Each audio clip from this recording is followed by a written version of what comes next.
আসসালামু আলাইকুম। ওয়ালাইকুম আসসালাম। দাদা ভাই কেমন আছেন? আলহামদুলিল্লাহ ভালো আছি ভাই। দাদা ভাই প্রত্যেক মাসে যে টাকাটা দেন, এবারে তো কুরবানি ঈদ, আমাদের তো ঈদ আছে। এই মাসে আমরা একটা বড় কুরবানি দিব।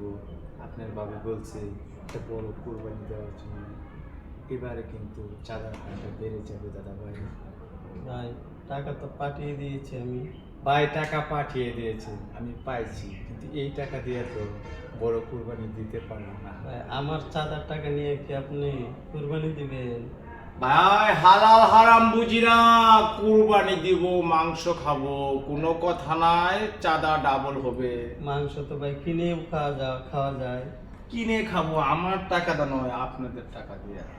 এই ভাই এভাবে ভাই কুরবানি দিলে কি হয়? এ এত কথা বুঝি না, হালাল হারাম বুঝি না। চাঁদার পরিমাণ বেড়ে গেছে, চাঁদা দিবেন, কুরবানি দিব। আপনার ভাবি বলছে বড় গরু জবাই করার জন্য, আমি চইলা গেলাম, 1 ঘন্টা পরে ডাবল টাকা দিয়ে পাঠিয়ে দিবেন আমার অফিসে। খুদা হাফেজ।